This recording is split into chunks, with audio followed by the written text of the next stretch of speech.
जी। आज के विषय पर बहुजन सफरनामा के नायक छत्रपति साहूजी महाराज कोल्हापुर रियासत की ताजपोशी से संबंधित ये विषय रखा गया है। और आज के इस विषय पर हमारे दो वक्तागण साथी हैं। आदरणीय प्रोफेसर सारंग अंबोरे जी मुंबई से हैं। प्रोफेसर आदरणीय गजानन डोंगरे जी सामाजिक कार्यकर्ता ये भी मुंबई से हैं और साहूजी महाराज के बारे में वास्तविकता से और विस्तार से महाराष्ट्र के साथी काफी कुछ जानते हैं, क्योंकि साहूजी महाराज का कार्यकाल कोल्हापुर रियासत है। छत्रपति साहूजी महाराज से पूर्व ज्योतिबा फुले ये उनके जितने भी कार्य हैं वो सब महाराष्ट्र से प्रारंभ होते हैं। और महाराष्ट्र में सबसे पहले बाबा साहब के बारे में लेखनी का जो दौर आता है वो चंगदेव हमारे जी हैं सबसे पहले लेखक, और उनके बाद धनंजय कीर जी का लेखन आता है।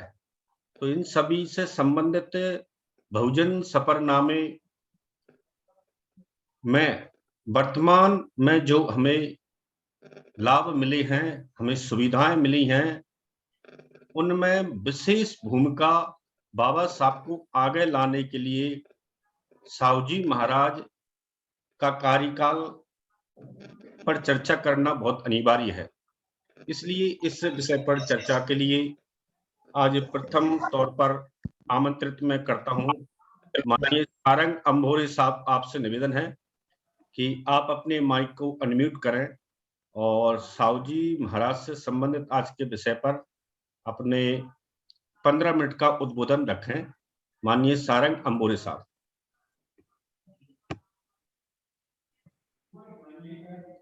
माइक को अनम्यूट करें सर।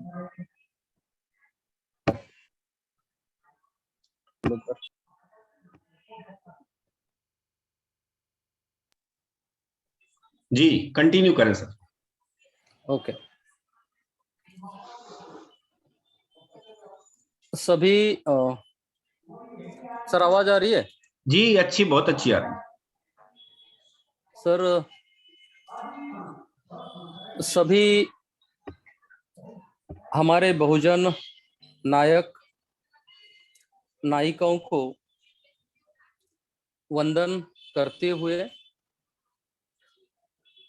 आज हम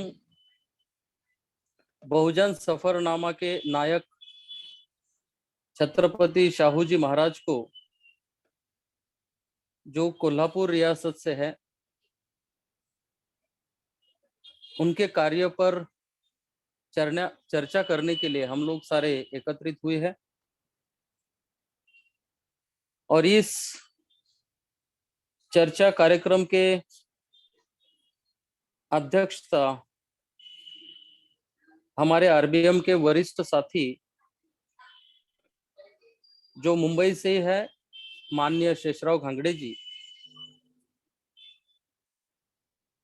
और जो साथी वक्ता प्रोफेसर गजानन डोंगरे जी, संचालनकर्ता जो है राज कल्याण बौद्ध जी, और राष्ट्रीय बौद्ध महासभा के कार्यकारिणी के सभी आदरणीय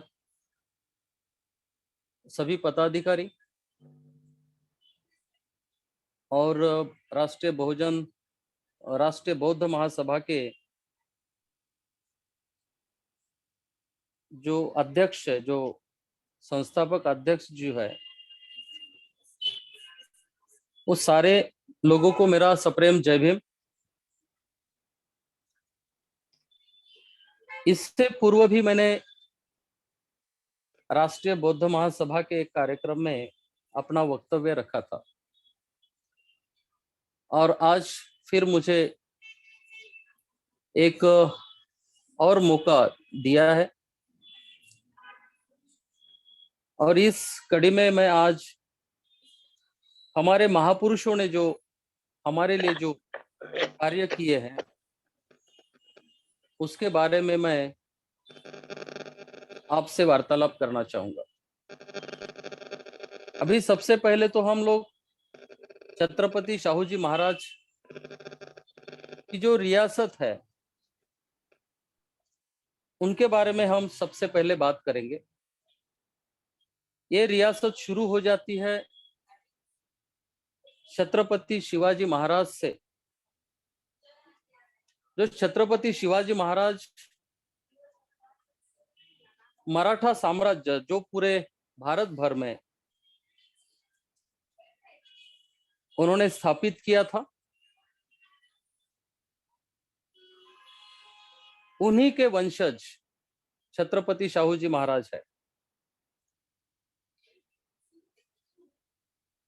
परंतु इस कार्यक्रम के माध्यम से मैं ये कहना चाहता हूं कि शिवाजी महाराज के बाद जो मराठा रियासत है वो अंग्रेजों के हाथों में चली गई और यहाँ महाराष्ट्र का जो मराठा है या तो अनेक जातियां है, इन लोगों को बहुत ही शोषण का सामना करना पड़ा। शाहू महाराज जी को इसीलिए भी याद करते हैं क्योंकि शाहू महाराज के बाद, शिवाजी महाराज के बाद काफी छत्रपति यहाँ हुए हैं, परंतु विशेषकर शिवाजी महाराज के बाद में शाहू जी महाराज को ही याद किया जाता है। और वो इसीलिए याद किया जाता है क्योंकि छत्रपति शिवाजी महाराज जो विचार लेकर इस देश में उन्होंने जो कार्य किया, मराठा साम्राज्य की स्थापना की, और वही विचार लेकर छत्रपति शाहू जी महाराज ने भी कोल्हापुर संस्थान यानी कोल्हापुर रियासत, जो छोटा सा रियासत है, उनमें उन्होंने जो कार्य किया वो शिवाजी महाराज के ही वंशज है, ऐसे हम बोल सकते हैं। क्योंकि हम वंशवाद में नहीं पढ़ते, परंतु विचारों के विचार का जो प्रवाह है, जो जारी रखते हैं, आगे तक लेकर जाते हैं, और उन्हीं को हम विरासत चलाना कहते हैं। सर आवाज आ रही है? कुछ नेटवर्क का प्रॉब्लम लग रहा है? नहीं सर, बहुत अच्छी आवाज आ रही, कंटिन्यू रखिए। ओके। तो छत्रपति शिवाजी महाराज के बाद में इसीलिए शाहू महाराज जी का नाम लिया जाता है और उनको महापुरुषों में उनको काउंट किया जाता है और उनका उतना महत्व है। वैसे देखा जाए तो छत्रपति शाहू महाराज जी शिवाजी महाराज के खून के रिश्ते में नहीं है। इनका जन्म जो है 26, जैसे आप लोगों को पता है, जून 1874 1974 में हुआ, पर एक गांव में हुआ। छत्रपति शिवाजी महाराज के राजघराने में उनका जन्म नहीं हुआ, क्योंकि इनका नाम यशवंतराव घाटगे ऐसा उनका नाम है। परंतु छत्रपति शाहू महाराज को गोद लिया गया था और गोद लेने के कारण ये छत्रपति शिवाजी महाराज के वंशज के रूप में उन्होंने काम किया। यानी कि जब वो 20 साल के हो गए, लगभग 94 तक के जब हुए, तब उनको कोल्हापुर संस्थान उनके हाथ में उनको मिला और फिर निरंतर उन्होंने 1922 तक, यानी कि उनके मृत्यु तक लगभग उन्होंने सारा काम किया। अभी इतने जो लगभग 27-28 साल के दरमियान उन्होंने जो काम किया,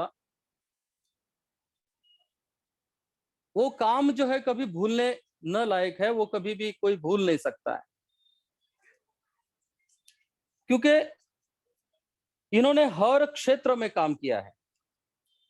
क्योंकि बहुजन महापुरुषों को हम इसीलिए ही याद करते हैं कि उन्होंने जो जातिवाद है या तो सांप्रदायिकता है, वंशवाद है, ब्राह्मणवाद है, मनुवाद है, इनके खिलाफ उन्होंने अपनी आवाज उठाई। और अपनी आवाज उठाने के बाद में सिर्फ वो आंदोलन किए नहीं उन्होंने, क्योंकि वो एक रियासत के राजा थे और इसीलिए उन्होंने अपने रियासत में नए कानून लागू कर दिए, जो कानून पूरी तरह मानवतावादी थे। क्योंकि सातारा और पुणे ये बहुत नजदीक है, और पुणे में महात्मा ज्योतिराव फूले का जो आंदोलन है, ये बहुत ही नामी आंदोलन हुआ था। महात्मा फूले जी को पूरा भारतवर्ष जानता है, क्योंकि उन्होंने जो त्याग किया है या तो जो आंदोलन किए हैं, लोगों में जो अपना विचार दिए हैं, मानवतावाद उन्होंने स्थापित किया। और मानवतावाद स्थापित करने के लिए जो कार्य करने होते हैं, वो सारे कार्य जो है महात्मा फुले जी ने किए, और छत्रपति शाहू महाराज भी उनसे बहुत ज्यादा प्रभावित थे। जैसे कि हम लोग जानते हैं, छत्रपति शाहू महाराज बहुत ज्यादा पढ़ते थे। वो अंग्रेजी में उस समय में भाषण करते थे, किया करते, अंग्रेजी में भाषण करते थे। जो 20 साल का समय जो उनका था, जैसे कि 1894 तक का जो उनका समय है, उन्होंने पूरे भारतवर्ष की यात्रा की। उन्होंने पहले देश को जाना, उन्होंने देखा कि सारे भारतवर्ष में जातीयवाद है, सांप्रदायिकता है, यहाँ के जो गरीब है, जो वंचित लोग है, उनका रोज शोषण होता है। उनको इंसान के जैसे जीने के लिए जो अधिकार होने चाहिए वो भी नहीं है। ये उन्होंने अपने यात्रा में उनको समझ में आया, अभ्यास किया उन्होंने। महात्मा फुले जी को देखते ही थे, और इसीलिए उन्होंने महात्मा फुले जी को जब वो देखते थे तो उनसे वो बहुत ज्यादा प्रभावित थे। तब तक उनको ये बात समझ में आ गई थी कि ये जो कुछ हो रहा है, इन सबके पीछे मनुवाद है, इन सबके पीछे ब्राह्मणवाद है। हमारे लोगों का जो शोषण होता है, इसके पीछे हमारे लोगों का अज्ञान है। और इसीलिए उन्होंने मानवतावादी आंदोलन शुरू किया। सबसे पहले तो उनको भी धोखा हुआ था, उनको भी क्षुद्र कहा गया था, उनको भी महात्मा फुले जी जैसा अपमानित होना पड़ा था। जैसे सयाजीराव गायकवाड़ को भी शूद्र कहकर उनका भी अपमान किया गया था। उनको उनका जो, क्योंकि वो राजा है, तो जो धर्म कर्म होते हैं वो करते समय ब्राह्मण कभी भी वेदोक्त मंत्र नहीं पढ़ते थे, क्योंकि वो इनका कहना था ब्राह्मणों का कि वेदोक्त मंत्र जो है सिर्फ ब्राह्मणों के लिए होता है या तो फिर क्षत्रियों के लिए होता है। और सयाजी महाराज को भी वो क्षुद्र कहते थे, वो कहते थे कि आप भी क्षत्रिय नहीं हो, तो उनको भी अपमानित किया। वैसे शाहू महाराज जी को भी अपमानित किया। शाहू महाराज जी को सीधा एक ब्राह्मण ने तो सीधा बोल दिया था कि कोल्हापुर में एक नदी है, पंचगंगा नदी है, वहां पर राजा है, तो स्नान करने वहां पे पहुंचे। और जब पूजा पाठ चालू कर दी तो छत्रपति शाहू जी महाराज के ध्यान में आया और एक उनके साथी ने बताया कि महाराज ये जो ब्राह्मण है ये बिना नहाया आया है और ये शास्त्रोक्त मतलब जो राजा के लिए नहीं होते हैं ऐसे मंत्रोच्चार कर रहा है। जब शाहू जी महाराज उसको पूछते हैं तो सीधा बोलता है कि मैं ब्राह्मण हूं, मुझे नहाने की जरूरत नहीं, मैं बिना नहाए भी आपके लिए पवित्र हूं क्योंकि आप शुद्र शुद्र है। अब एक राजा को जिस प्रकार से अपमानित किया जाता है तो छत्रपति शाहू महाराज जी इन पर सोचना शुरू कर देते हैं कि मैं तो राजा हूं। जैसे महात्मा फुले जी के भी जीवन में एक टर्निंग पॉइंट था, उनको भी जब अपमानित किया गया था, उनके जो मित्र है उनके मित्र के शादी में चले गए। सखाराम परांजपे महात्मा फुले जी के जो मित्र थे, शादी में से महात्मा फुले जी को भगाया गया।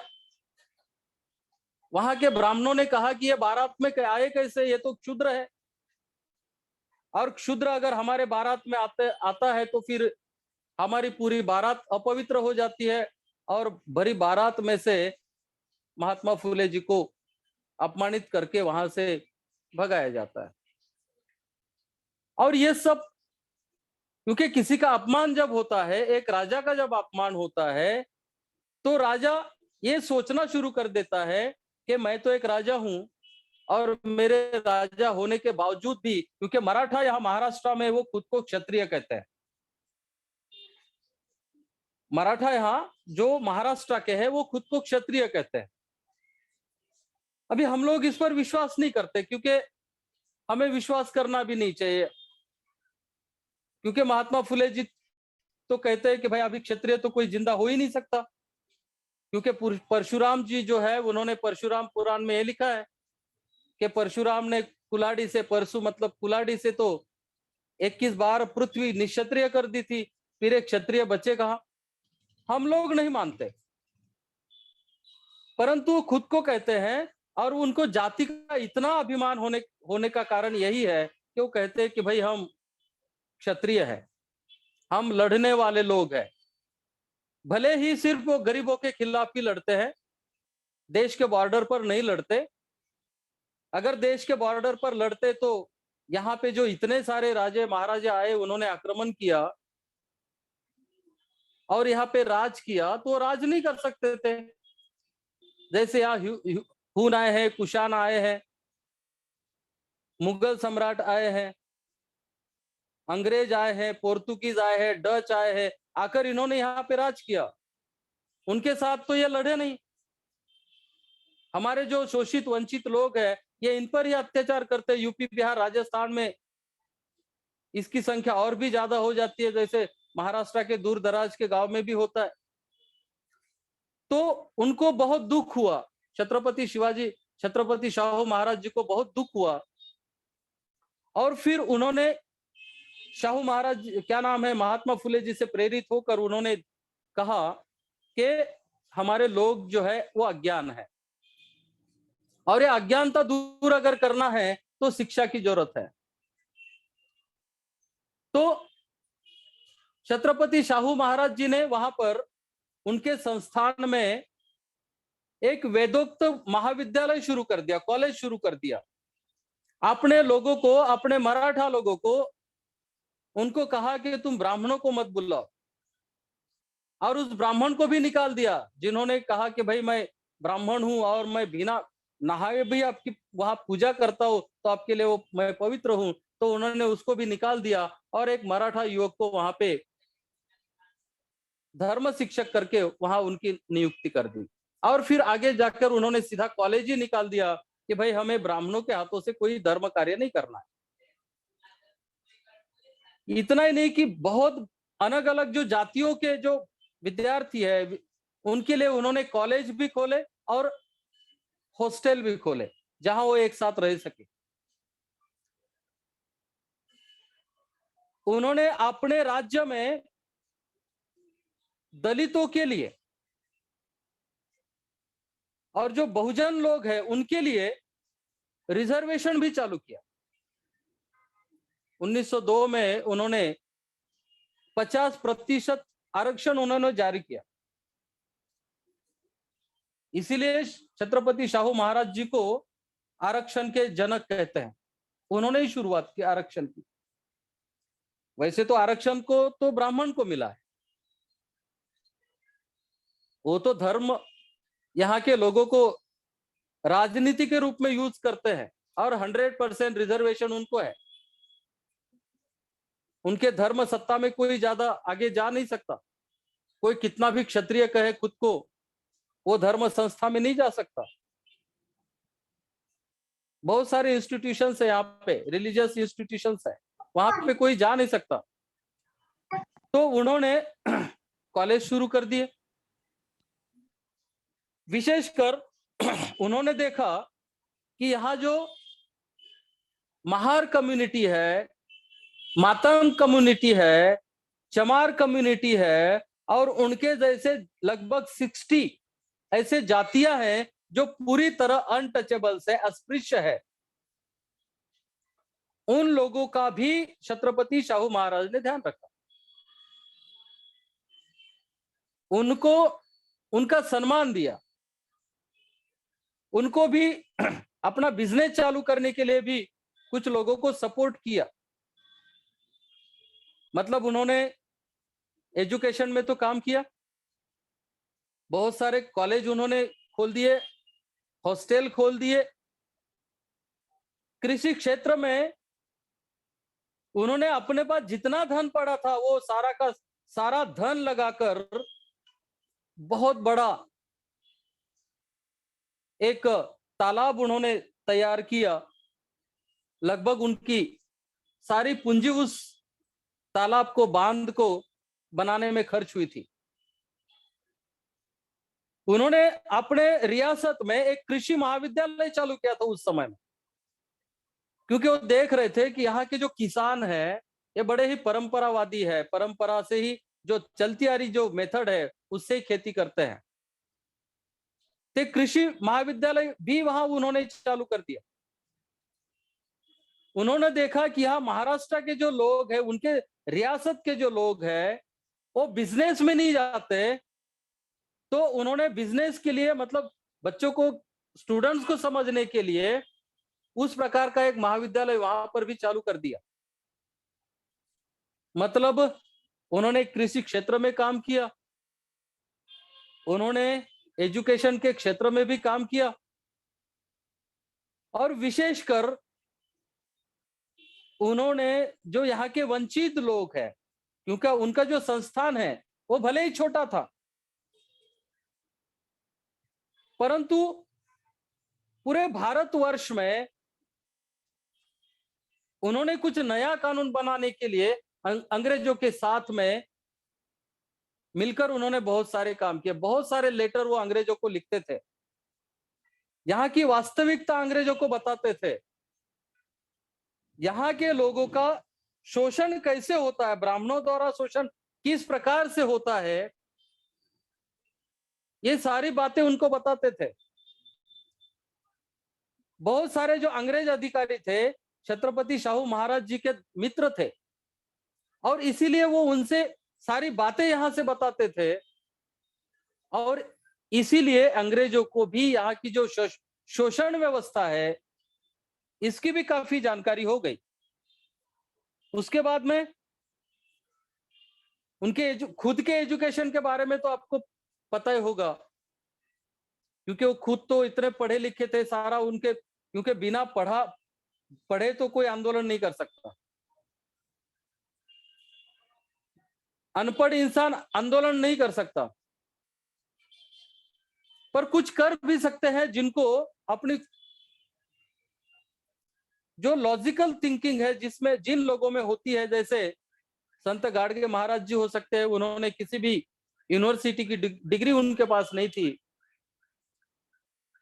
पर जो महापुरुषों को जो काम करना चाहिए था, लोगों को समझाने का काम, वो संत गाडगे महाराज भी करते थे। परंतु छत्रपति शाहू महाराज जी काफी पढ़े लिखे थे।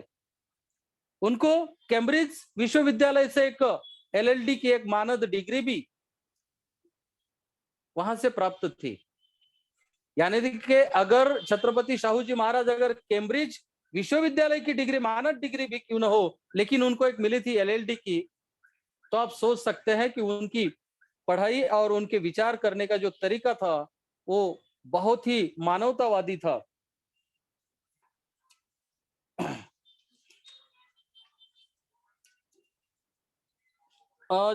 विशेष करके एक बात की तरफ मैं आप सभी लोगों का ध्यान आकर्षित करूंगा। छत्रपति शाहू महाराज जी को जब डॉक्टर बाबा साहब अम्बेडकर के बारे में जब पता चला,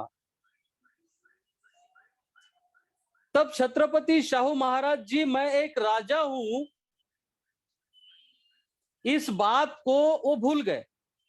उन्होंने इस बात को बाजू में रखा और ये इतना पढ़ा लिखा व्यक्ति कौन है, इसकी खोज में शाहू जी महाराज सीधा सीधा डॉक्टर बाबा साहब अम्बेडकर के घर पहुंचे। डॉक्टर बाबा साहब अम्बेडकर उस समय में वर्ली के मुंबई में रहते थे। वर्ली में छोटा सा घर था बाबा साहब का, उनके पिताजी का घर था, वहां पे वो सीधा पहुंचे।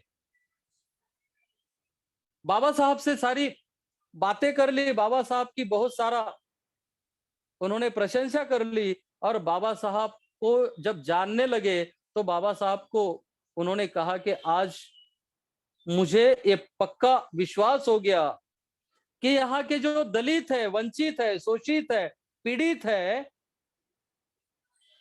इनको अपना मसीहा, अपना एक नेता मिला। और उतना वहां उनको मिलकर ही वो शांत नहीं रहे। तो बाबा साहब को जब जब कोई भी अड़चन पैदा होती थी, हर अड़चन में छत्रपति शाहू जी महाराज उनके आगे आगे आते थे। छत्रपति शाहू महाराज एक राजा थे, तो डॉक्टर बाबा साहब आंबेडकर कोई भी आंदोलन करना चाहते थे, काम करना चाहते थे, तो पैसे की बहुत किल्लत होती थी। और छत्रपति शाहू महाराज जी ने बहुत बार बाबा साहब को धन के रूप में योगदान किया, खास करके मूकनायक के लिए छत्रपति शाहू महाराज जी ने ही धन प्राप्त करवाया, और इसीलिए मूकनायक उस समय में चला। छत्रपति शाहू महाराज जी डॉक्टर बाबा साहब आंबेडकर को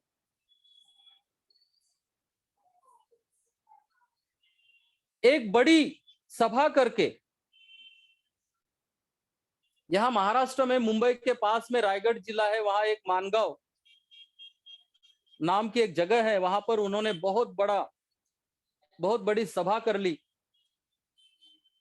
और उस सभा का सारा खर्चा छत्रपति शाहू महाराज जी किए। ये मानगांव जो है, जहां महाड़ का सत्याग्रह हुआ था पानी के लिए, उसके काफी नजदीक है। क्योंकि डॉक्टर बाबा साहब आंबेडकर मूलतः जो है कोकण के, महाराष्ट्र में जो कोकण है उनके होने के कारण यहाँ बाबा साहब मुंबई में ज्यादा रहते थे, इसीलिए ये महाड़ भी नजदीक है और मानगांव भी नजदीक है। मानगांव में जो परिषद हुई थी, उसमें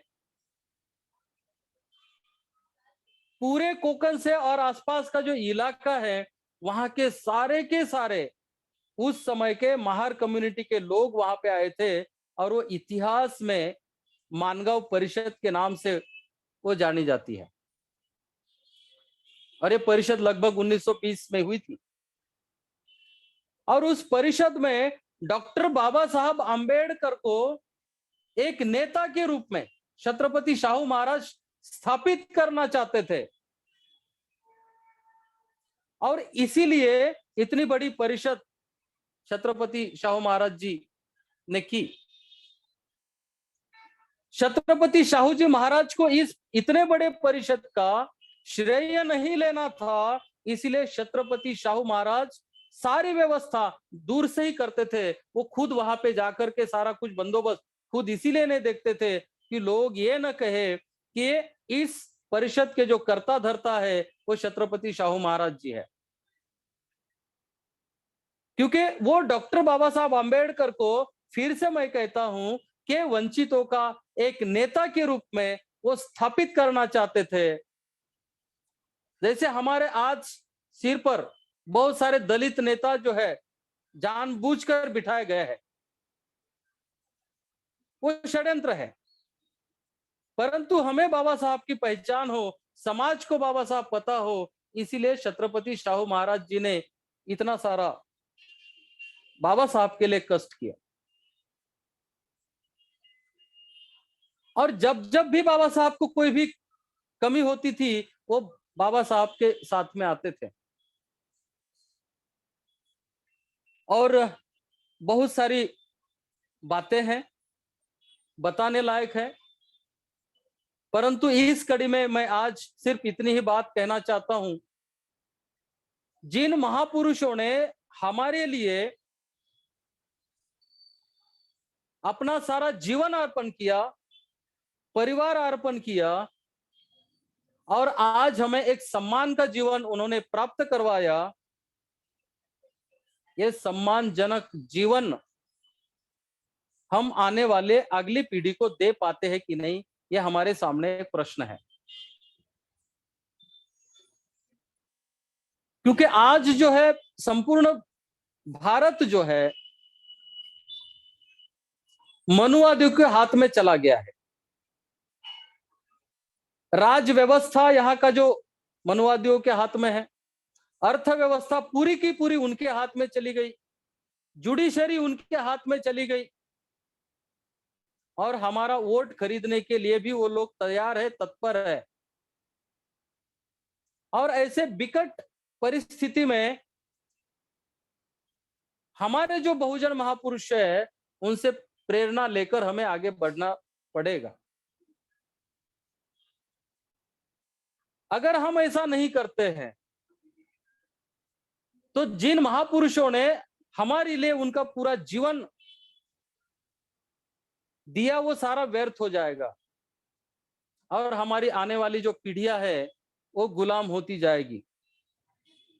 पर हमें विश्वास है ऐसा कुछ होगा नहीं, क्योंकि हम लोग फिर भी काम कर ही रहे हैं। हमारे लोगों को जगाने का काम हमको करना पड़ेगा,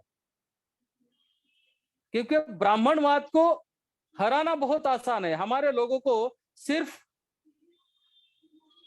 स्वाभिमान सिखाना होगा और उनको बताना होगा कि तुम आज भी गुलाम हो, क्योंकि हमारे हाथ में नौकरी के अलावा कुछ भी नहीं है, सिर्फ हम नौकरी कर रहे हैं। इनके हाथ में इस देश की हजारों जो कंपनियां हैं, जो अरबों खरबों की कंपनियां हैं, आज इन्हीं के हाथ में है। एक एक कंपनी में 4-4, 5-5 हजार एम्प्लॉइज काम कर रहे हैं। वो सारे के सारे मनुवादी मानसिकता के लोग वहां पे भरे जा रहे हैं। सारा निजीकरण हो रहा है, हमारे हाथ से सब कुछ निकल जा रहा है। और हमारे जो राजनेता है, इनको पता नहीं, समझ में नहीं आ रहा, या उनके वो स्वार्थ में चल जा रहे हैं। हमें उस पर बात नहीं करनी है, पर हम कितना भी बौद्ध धम्म के हिसाब से चले, मनुवाद को हम तभी जीत पाते हैं जब हमारे हाथ में कुछ ना कुछ राज सत्ता हमारे हाथ में हो। और इसीलिए हमें इस घड़ी में, जैसे हम अभी प्रबोधन का यहाँ आरबीएम के माध्यम से जो काम हो रहा है, लोग तैयार हो रहे हैं, लोगों को समझ में आ रहा है, ये कैडर कैंप है एक प्रकार का। और इससे हमें थोड़ा सा आगे भी बढ़ना पड़ेगा, और थोड़ा काम करने का जो स्पीड है वो हमें बढ़ाना पड़ेगा,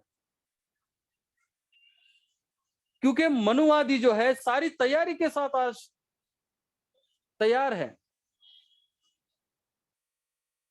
और उनके जो आश्रम है, वो आश्रम सारे के सारे हथियारों से भरे पड़े हैं, क्योंकि इसके पहले भी ये इतिहास है।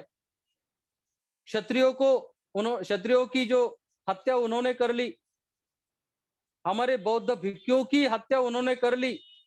इनका इतिहास बहुत ही हिंसक है, हमें सावधान रहना पड़ेगा, एक साथ आना पड़ेगा।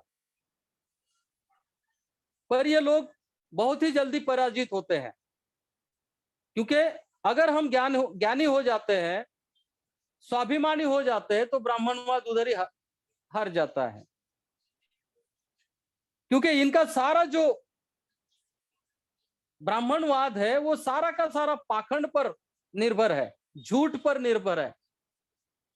अगर हम इनके झूठ को पहचानते हैं तो मनवाद हार जाएगा। फिर फाइनली बात आती है कि हम अपने लोगों को ज्ञानी बनाएं, हमारे लोगों को किताबें दे, समय समय पर कैडर कैंप लगाए। अगर हम ऐसा कर सकते हैं तो आज हम छत्रपति शाहू जी महाराज जी ने जो काम हमारे लिए किया, उस काम को हमारा वास्तविक वंदन होगा। और यहीं पर मुझे बोलने की जो अनुमति राष्ट्रीय बौद्ध महासभा के जो पदाधिकारी है उन्होंने दी, मैं सबका धन्यवाद करता हूं। और मेरी जानकारी में जो कुछ था मैं इतना बताकर यहां रुकता हूं। सभी को नमो बुद्धाय, जय भीम।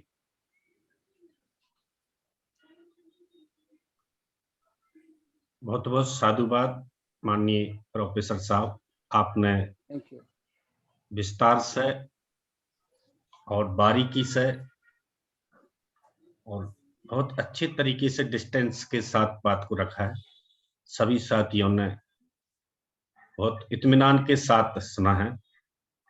राष्ट्रीय बौद्ध महासभा आपको साधुवाद करती है और आशा भी करती है कि समय समय पर जब भी राष्ट्रीय बौद्ध महासभा आपसे निवेदन करेगी, आप जरूर अपने 45 मिनट का एक लेक्चर जरूर देंगे, ऐसी हम आशान्वित हैं।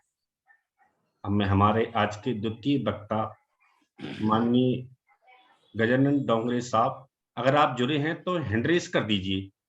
आपका मुझे नाम नहीं दिख रहा है कहीं, अगर आप जुड़े हैं तो हैंड रेज कर दीजिए।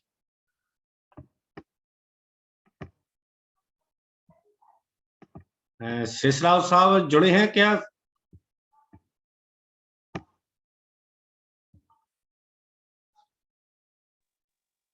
दूसरे कोई जो उड़ीसा से कोई हैंड रेस बहुत टाइम से दिख रहा है, वो देखो कोई बात करना चाहते हैं। अभय सेनापति जी जी जी जी, अध्यक्ष जी की अनुमति के अनुसार अभ्यास सेनापति जी, आप अपने माइक को अनम्यूट करिए और आप अगर कुछ कहना चाहते हैं तो आपके लिए 5 मिनट फिक्स किए जाते हैं। कृपया अपना माइक अनम्यूट करके अपनी बात को रखें। अभ्यास सेनापति जी, जी वीडियो भी ऑन करें और अपनी बात रखें, कुछ आप कहना चाहते हैं तो।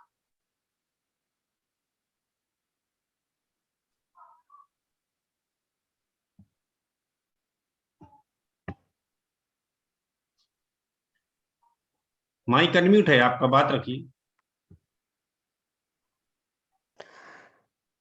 सभी को मेरा नमो बुद्ध, जय भीम सर। जय भीम। वीडियो ऑन कर लीजिए।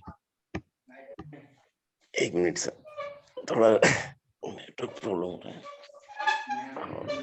ठीक है सर, वैसे मैं मीटिंग ज्वाइन किया था, बस सुन रहा हूँ। वीडियो ऑन कर लेंगे तो अच्छा लगेगा सबको। हाँ हाँ जी ठीक।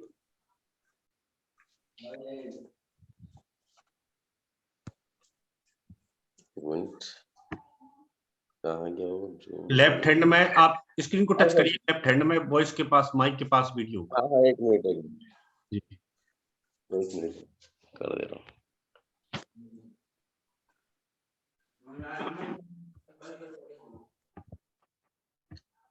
जी सर, अपनी बात रखिए। हाँ हाँ, मैं बात कुछ नहीं रख रहा था, वैसे ही पहले अपना रीनेम के लिए क्या था, तो उसमें लो मतलब हैंड रेज का सिंबल आया था, उसको दबा दिया था वो वैसे ही रह गया था। तो मतलब उसमें हाँ कुछ नहीं सुन रहा हूँ तो अच्छा लग रहा है सर, आप लोग से रूबरू हो रहा, थोड़ा बढ़िया लग रहा है। Okay thanks. असल में प्रशांत जी ने मेरे को ये नंबर दिए थे और जो मीटिंग के लिए सर मतलब बोले थे, तो आप जुड़ते इसलिए रहें थोड़ा। सर, कंटिन्यू जुड़ते हाँ रहें, और जो भी बात रखना चाहें बता दें। हाँ हाँ उड़ीसा सर, के ठीक जो रहेगा। भी हमारे आदरणीय जन हाँ है सर, उनसे आप संपर्क में रहें। हाँ हाँ हाँ सर, ठीक है। Okay okay, thanks. हाँ, हमारे प्रशांत जी ने मेरे को ये नंबर दिए थे जी जी, सर, आप उनके संपर्क में और रहें। मेरे को जी, हाँ सर, हाँ sir, thank you thank sir. You thank you. ठीक है, आप मतलब तो अध्यक्ष साहब, अगर प्रोफेसर डोंगरे साहब जुड़े हों तो आप मुझे बता दें, नहीं तो फिर मैं आपसे निवेदन करता हूं कि मुझे तो ऐसा लग रहा है, जी, ऐसा मुझे लग रहा है कि वो नहीं नजर आ रहे हैं, शायद उनका नेटवर्क नहीं होगा, हो सकता है। तो मैं निवेदन करता हूं कि आप अब शेष समय में आप ही अपने हाँ बिल्कुल, अभी उद्बोधन 5 रखें। मिनट बचा है। जी, जी आदरणीय जी जी, अध्यक्ष जी से बिल्कुल मेरा सही। अनुरोध है कि आज के अध्यक्ष जी उद्बोधन रखें। जी, शेषराव धन्यवाद। डोंगरे साहब, महासचिव, मुंबई से। जी जी जी जी। धन्यवाद सर, धन्यवाद।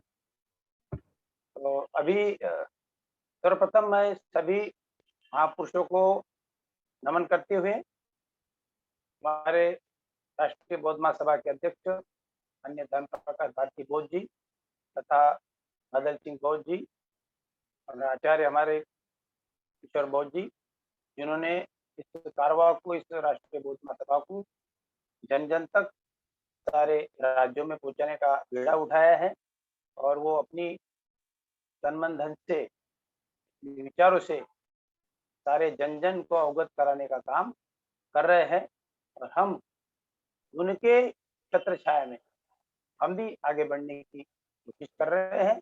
जितने साल हमने अपने महापुरुषों को, जैसे हमने कुछ संभाला, समझ लीजिए कि बाबा साहब को हमको देखने नहीं मिले, लेकिन उन्हीं के रूप में हमें माननीय घनश्याम जी मिले, उनकी छत्र छाया में हमें काफी साल चलने का मौका मिला, इसलिए हम धन्य हैं। तो आगे की बात मैं रखना चाहता हूँ। सभी हमारे आज के जुड़े हुए राज्य के, इस देश के कोने कोने से, सभी राज्यों से हमारे राष्ट्रीय बौद्ध महासभा के सब संपूर्ण पदाधिकारी भाई और बहनों, सभी को मेरा जय भीम, नमो बुद्धाय। अभी अभी हमारे मुंबई से प्राध्यापक सारंग अमोरे जी बात कर रहे थे। उन्होंने काफी समय छत्रपति शिवाजी महाराज से लेके तो उनके वंशज जाने जाने वाले छत्रपति शाहू जी महाराज तक, और उनके कार्यों को उजागर किया। दोनों भी किसान के बेटे, दोनों भी किसान। उनको मराठा कहा जाता है, लेकिन यहाँ सामने हमारे यहाँ कुणबी लगाया जाता है, महाराष्ट्र के अंदर कुणबी मराठा। तो कुणबी का मतलब है किसान, वो किसान थे, किसान के बेटे थे। तो उसमें उनकी उम्र के 20 साल के करीब उनकी करवीर, आज की जो कोल्हापुर है, करवीर विरासत में उनकी ताजपोशी हुई थी। और जैसे जैसे उन्होंने अपने जिंदगी में राज्यों के, बाहर के देशों के दौरे किए, उन्होंने, उनको ऐसा महसूस हुआ कि जैसे हमारे प्राध्यापक अंबोरे जी ने बताया कि जो दबे कुचले लोग हैं, वंचित लोग हैं, उन लोगों की परिस्थितियां तो बड़ी विकट है। और जब उनको, जैसे उन्होंने बताया कि महात्मा फूले जी को जिस तरह अपमानित कर दिया गया, उसी तरह हमारे छत्रपति शाहू जी महाराज जी को अपमानित कर दिया गया। इसी श्रृंखला में और इनके दिए हुए कार्यों के, और किए हुए कार्यों के मुताबिक माननीय कांशीराम साहब ने महाराष्ट्र के अंदर 8 दिन का प्रोग्राम जारी किया था। तब हमारी बहन जी मुख्यमंत्री थी, और साहब यहाँ कई दिन तक उसी प्रोग्राम को सक्सेस करने में लगे हुए थे। उस कोल्हापुर नगरी को पूरा बौद्धमय बना दिया था, धम्ममय बना दिया था, नीला ही नीला नजर आ रहा था। महाराष्ट्र की सरकार जागकर ऐसी जाग गई, एकदम जाग गई कि उनके ध्यान में भी नहीं था कि इतना बड़ा प्रोग्राम इस कोल्हापुर नगरी में, मौर्य वंशज की नगरी में, ये अक्षर से देखा जाए तो मौर्य वंश की रियासत है, जहाँ करवीर जो आज की कोल्हापुर है उसको कहा जाता है, ये मौर्य वंशीय राजघराना है वहाँ। हाँ, तो मान्यवर साहब ने वहाँ 8 दिन लगातार प्रोग्राम लिया, बारिश भी बरस रही थी। ऐसे हालत में मान्यवर साहब ने वो प्रोग्राम लिया था, सारा नीला ही नीला, आकाश भी नीला, जमीन भी नीली, पूरा कोल्हापुर रियासत पूरा नीला ही नीला हुआ था। तो ऐसा प्रोग्राम जब उन्होंने किया, तब महाराष्ट्र की सरकार जाग उठी और उन्होंने अलग अलग प्रोग्राम लेना शुरू कर दिए बाद में, और उसी रियासत में, उसी कोल्हापुर में अपने अपने प्रोग्राम लगाने की जबरदस्ती भेजा गया कि भाई बाहर से आया हुआ इंसान यहाँ इतना बड़ा प्रोग्राम 8 दिन ले रहा है, तो हम क्या सोए हुए हैं क्या? इसलिए महाराष्ट्र के मुख्यमंत्री तब के माननीय शरद पवार जी थे, उन्होंने भी बड़े डांट डपट के सारे उनके किला सापारों को भेज दिया, सिपा सालारों को भेज दिया और एक प्रोग्राम लेने के लिए कहा। तो मेरा कहने का मतलब यह है कि छत्रपति शाहू महाराज जी को बड़े पैमाने पर उजागर किया होगा तो माननीय कांशीराम जी ने किया। पूरे देश के कोने कोने में अगर जानते हैं माननीय अपने छत्रपति शाहू महाराज जी को, तो वो उनका श्रेय सबसे ज्यादा माननीय कांशीराम जी को जाता है। उसके बाद बाकी महाराष्ट्र के या और राज्यों के कुछ लोगों को पता चलने के बाद अब अपनी तरीके से अगर कोई छत्रपति शाहू महाराज के बारे में बताते हैं तो बड़ी खुशी की बात है, लेकिन उनका सबसे बड़ा श्रेय मान्यवर साहब को जाता है। और उस समय जो हालत देखी जाती थी कोल्हापुर रियासत के अंदर, जो गरीबों के, बहुजन समाज के गरीबों के, दलितों के बच्चे उस रियासत में जो स्कूल और बोर्डिंग हुआ करती थी, जो छत्रपति शाहू महाराज ने स्थापित की थी, उनकी अवस्था बड़ी बेकार थी। जहाज बंजी के साथ में हम लोग गए थे, तो वहां देखी गई कि ये अवस्था तो बड़ी खराब है। बहुजन समाज के बच्चे ऐसे ठंडी फर्शियों के, ठंडी जमीन के ऊपर सो रहे हैं, फटी फूटी वो जो चादरें थी उसमें बैठ रहे हैं, वहां अपनी पढ़ाई कर रहे हैं, तो उनको बड़ा बेकार सा लगा, साहब को बड़ा बेकार सा लगा। बहन जी को कहा कि इनको कुछ उसके लिए कुछ करो, तो बहन जी ने करीब करीब मुझे लगता है 2 बार 5-5 लाख की राशि उन्होंने उस रियासत में उस बोर्डिंग और स्कूलों की व्यवस्था सुधारने के लिए, उस बच्चों को अच्छी रहने के लिए व्यवस्था हो जाए, ऐसा उन्होंने प्रदान की थी। तो मुझे मेरी जानकारी की बात बता रहा हूँ। तो इस तरह से उस रियासत में उस समय हुआ, साहब के रहते हुए ये काम हुआ था। तो मुझे इस अभी हमारे जो कंबोरे जी ने जो बताया, को काफी विस्तार से उन्होंने छत्रपति शाहू महाराज जी के बारे में, उनके कार्यों के बारे में सारी जानकारी आपके सामने रखी।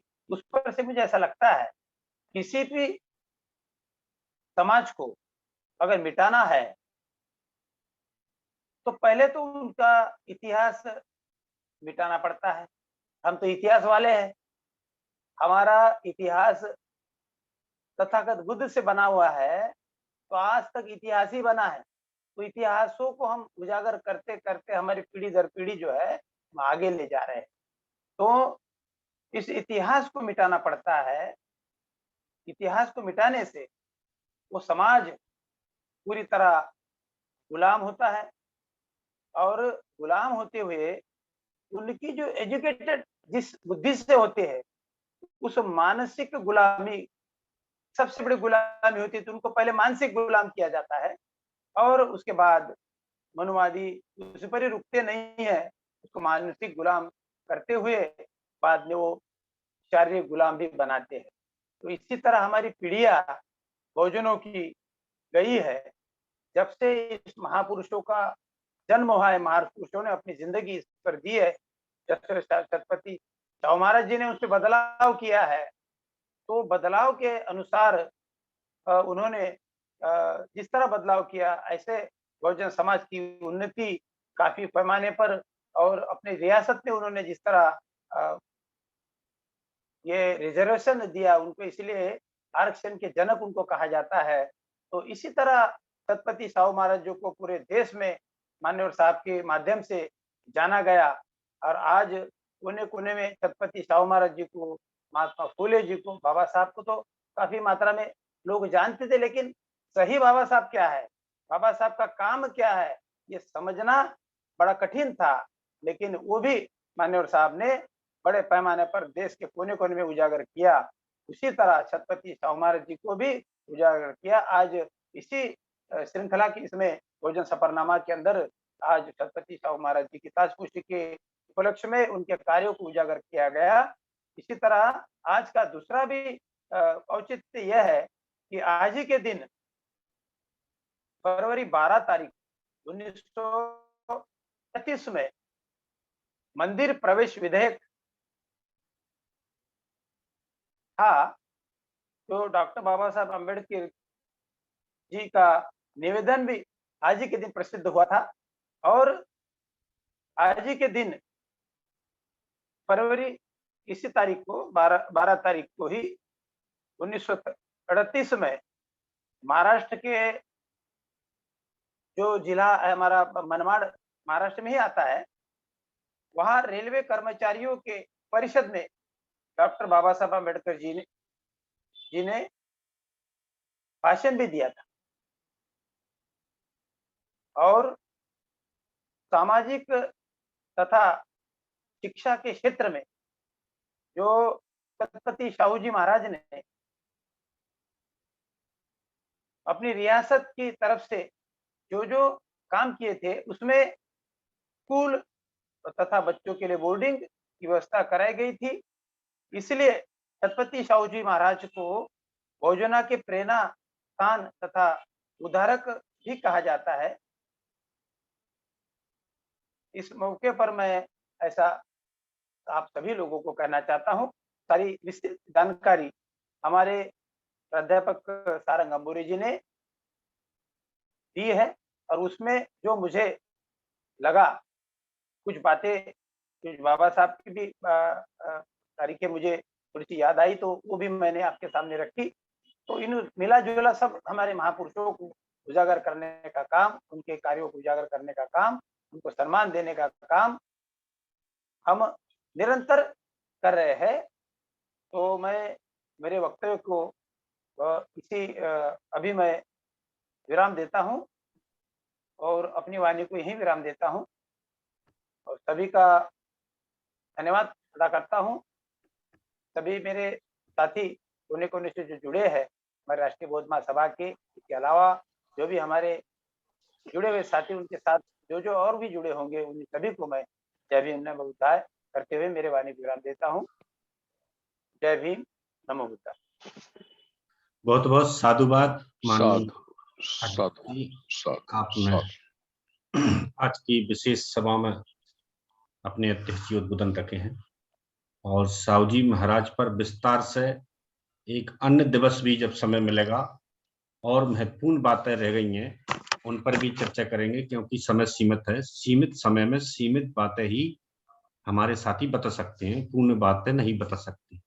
किसी अन्य दिवस में एकल वाचन और सिर्फ एक ही बात पर रखी जाएगी। आज के आभार और उद्बोधन के लिए मैं संस्थापक महोदय जी से आह्वान करूंगा और कल सभी साथियों से निवेदन करता हूं कि 10:30 बजे मात्र साहब का उद्बोधन रहेगा। तो सभी साथियों से मेरा अनुरोध है कि कल संस्थापक माननीय अध्यक्ष धर्मप्रकाश भारती साहब को 10:30 बजे सुने और अधिक से अधिक साथियों को जोड़ें। कल महत्वपूर्ण सेशन सांची कार्यक्रम से संबंधित रहेगा कि आगामी रूपरेखा उसमें किस प्रकार से बनानी है। तो माननीय साहब से मेरा अनुरोध है कि अपनी हमें आशीष वचन के शुरू अपनी बात रखें। सभी संत गुरुओं को नमन करते हुए बहुत बहुत आभार आज के अध्यक्ष आदरणीय शेषराव घांगले साहब, और बड़े विस्तार से लगभग 40-45 मिनट का समय लेकर प्रोफेसर सारंग साहब ने अपनी बात रखी, उनका बहुत बहुत धन्यवाद। हमारे आज के संचालक राष्ट्रीय कार्यकारी अध्यक्ष जी माननीय बादल सिंह बोहत साहब का भी बहुत बहुत धन्यवाद। देश भर से जितने भी साथी जुड़े हैं सभी का बहुत बहुत आभार। आज 12 फरवरी के ही दिन छत्रपति शाहू जी महाराज का राज तिलक हुआ था। ये बात याद दिलाने के लिए आज हमारे राष्ट्रीय कार्यकारी अध्यक्ष जी ने ये विषय रखा और राज तिलक हो जाने के बाद, उनका राजा बन जाने के बाद जो उनका काम था और जो उन्होंने काम किया उस पे काफी विस्तार से हमारे सारंग साहब ने बात रखी है। उनका बहुत बहुत धन्यवाद। और बहुजन सफरनामा ये चलेगा, इसका उद्देश्य ये है कि कहीं हम भूल ना जाएं अपने संत गुरु महापुरुषों का त्याग। अपनी नई जनरेशन, नई पीढ़ी के समक्ष हमें ये सारी बातें लानी होंगी, क्योंकि हमारे जो देश का साहित्यकार है या जो इतिहासकार है या जो हमारा मीडिया है, ये बहुत ही अनजस्टिस करता है, नाइंसाफी करता है। ये कभी भी भारत के सपूतों के बारे में सही जानकारी नहीं देता। वैसे तो जानकारी ही नहीं देता है, और यदि कुछ देता भी है तो वो सही जानकारी नहीं देता है। तो हमारे बहुजन साहित्यकारों के द्वारा जो रचनाएं लिखी गई हैं, जो साहित्य लिखे गए हैं, उसमें से हमारे बुद्धिजीवी वर्ग, पढ़ा लिखा वर्ग पढ़ लिखता है और पढ़ लिख कर राष्ट्रीय बौद्ध महासभा के बैनर से ये कोशिश है कि उनका ज्ञान ज्यादा से ज्यादा भारत के लोगों के सामने रखा जाए। चूंकि मान्यवर काशीराम साहब ने जो वामसेफ बनाई थी, उस वामसेफ के आंदोलन से या उस वामसेफ के माध्यम से हमारी जैसी पीढ़ी को महापुरुषों का ज्ञान प्राप्त हुआ, हासिल हुआ, जिससे मन में एक जिज्ञासा बनी और कुछ कर गुजरने की तमन्ना पैदा हुई। लेकिन अभी वो काम ऐसा लगता है कि काफी धीमा पड़ गया है। तो हम उससे राष्ट्रीय बौद्ध महासभा के माध्यम से अपने संत गुरुओं की जीवनी को, अपने महापुरुषों के जीवन संघर्ष को संपूर्ण नई जनरेशन के सामने रखना चाहते हैं। ये उद्देश्य है। अभी हमारे माननीय बादल सिंह बोहत साहब ने आपको बताया, कल 10:30 बजे आप लोग जरूर जुड़ें और संभव हो सके तो पेन और नोटिंग बुक, डायरी या कोई कागज भी आप साथ में रखें, क्योंकि कल का जो विषय है वो है 2 दिवसीय धम्म संगति समारोह 30 अप्रैल और 1 मई जो सांची में आयोजित होने के लिए जा रहा है, उसे विशाल रूप देना है, उससे भव्य रूप देना है। और उसके लिए धन की व्यवस्था कैसे होगी, प्रमुख रूप से हमारा धन की व्यवस्था पर कल केंद्रित रहेगी पूरी चर्चा। तो उसके लिए आप सब लोग मानसिक रूप से तैयार होकर कल जरूर अपना समय दें। बहुत बहुत धन्यवाद। मैं आभार व्यक्त करना चाहता हूं सभी का। नमो बुद्धाय। जय हिंद। साधु साधु साधु, बहुत बहुत साधुवाद माननीय साहब। आज का समय लगभग हो गया है और सारंग साहब आपसे निवेदन है, आप अपना नंबर दे दीजिए। शेषराव साहब आप लिख दीजिए उनका नंबर। हाँ, शेयर कर लूंगा। हाँ। जी, साहब को भेज दीजिए और मुझे भेज दीजिए। जी और जी। सभी साथियों को माइक ओपन करने की परमिशन है। सभ्य सत्ता से आज के कार्यक्रम को हम